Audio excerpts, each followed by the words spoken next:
मुख्यमंत्री की पत्नी कल्पना सोरेन के लिए आज का दिन बहुत भारी है। पिता समान ससुर को खोने के बाद रोती हुई कल्पना को प्रधानमंत्री ने बहुत स्नेह से चुप कराया। आप तस्वीरों में देख सकते हैं कि किस तरह प्रधानमंत्री ने कल्पना सोरेन के सिर पर हाथ रखकर उनका ढांढस बंधाया। दरअसल प्रधानमंत्री दिशोम गुरु शिबू सोरेन को अंतिम श्रद्धांजलि देने गंगाराम अस्पताल पहुंचे थे। उसी दौरान यह तस्वीर निकलकर सामने आई। कल्पना सोरेन को इस कठिन घड़ी में जरूरत थी एक मजबूत सहारे की जो उनके दुख को बांट सके। ऐसे में प्रधानमंत्री नरेंद्र मोदी एक संबल बनकर सामने आए। उन्होंने कल्पना सोरेन के सिर पर हाथ रखा। यह एक स्पर्श शब्दों से कहीं अधिक कह गया। उस एक पल में उन्होंने वो भरोसा दिया जिसकी कल्पना सोरेन को सबसे ज्यादा जरूरत थी। यह कोई औपचारिकता मात्र नहीं थी, बल्कि एक गहरी मानवीय सहानुभूति थी, जैसे कोई कह रहा हो मैं यहाँ हूँ आप लोगों के साथ। उस एक क्षण में प्रधानमंत्री कल्पना सोरेन और हेमंत सोरेन के दुख में सहभागी बने। दरअसल प्रधानमंत्री जब अस्पताल पहुंचे तो कल्पना सोरेन खुद को संभाल नहीं सकी। वो भावुकता में फूट पड़ी। ऐसे समय में प्रधानमंत्री ने बड़ी आत्मीयता के साथ कल्पना के सिर पर हाथ रखा, उनका ढांढस बंधाया और गहरी संवेदना जताई। उस समय एक बहू अपने ससुर के गम में डूबी थी और देश का प्रधानमंत्री उसे सहारा दे तो यह बात दिल को छू ही जाती है। अस्पताल का यह एक पल शायद शब्दों में नहीं समाया जा सकता। ऐसी दुख की घड़ी में शब्द कहीं मौन हो जाते हैं, तब सिर्फ एक स्नेह भरा स्पर्श ही सहारा बनता है।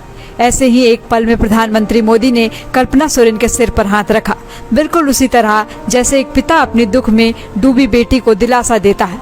उस एक थपकी में ना कोई राजनीति थी, ना कोई औपचारिकता, बस एक गहरा अपनापन था, एक मानवीय करुणा जो हर रिश्ते से ऊपर थी। मानो प्रधानमंत्री कह रहे हो चिंता मत करो, मैं यही हूँ, हर कदम आपके परिवार के साथ हूँ। यह दुख अकेला आपका नहीं है, मैं भी उसे महसूस कर रहा हूँ। कल्पना सोरेन उस क्षण में सिर्फ एक मुख्यमंत्री की पत्नी नहीं थी, वो एक बहू थी जिसने अपने पिता जैसे ससुर को खो दिया था और सामने खड़ा था देश का प्रधानमंत्री जो उस बेटी के दुख को अपने स्नेह के स्पर्श में बांटना चाह रहा था। वो स्पर्श कोई औपचारिक सांत्वना नहीं था, बल्कि एक आश्वासन था, एक भावना थी। इससे यह पता चलता है कि इंसानियत अब भी जीवित है। प्रधानमंत्री की संवेदनशीलता ने सबका दिल जीत लिया। इस क्षण ने यह साबित कर दिया कि दर्द जब साझा होता है तो वह कम हो जाता है और कभी कभी एक स्पर्श, एक पिता की तरह दी गई सहानुभूति की थपकी ताकत बन जाती है। शिबू सोरेन वर्षों तक कल्पना सोरेन के लिए सिर्फ ससुर नहीं रहे, बल्कि मार्गदर्शक, संरक्षक और एक पिता तुल्य छवि बने रहे। आज जब वो हमेशा के लिए चले गए तो कल्पना सोरेन के आंसुओं ने उनकी मनोदशा को बिना शब्दों के बयां कर दिया। दिशोम गुरु शिबू सोरेन कल्पना की जीवन के स्थायी छाया थे। जब 2006 में कल्पना सोरेन परिवार की बहू बनकर आई थी, तब शिबू सोरेन ने उन्हें बेटी की तरह अपनाया था। जहां 27 वर्षों के सफर में 17,000 से भी अधिक छात्रों ने डॉक्टर एवं इंजीनियर बनकर भरे सफलता की ऊंची उड़ान, जहां साधारण छात्र भी झारखंड टॉपर्स बनकर बना रहे इतिहास। दूरदर्शी शिक्षाविद श्री विपिन सिंह के मार्गदर्शन में मेडिकल एवं इंजीनियरिंग के लाखों छात्रों के लिए आशा की किरण के रूप में गोल नेशंस लीडिंग इंस्टीट्यूट।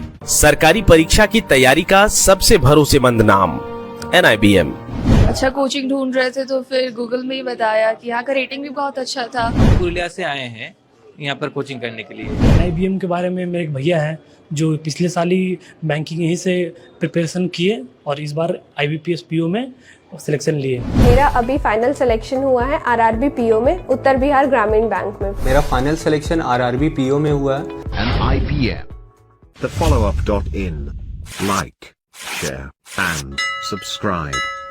www.thefollowup.in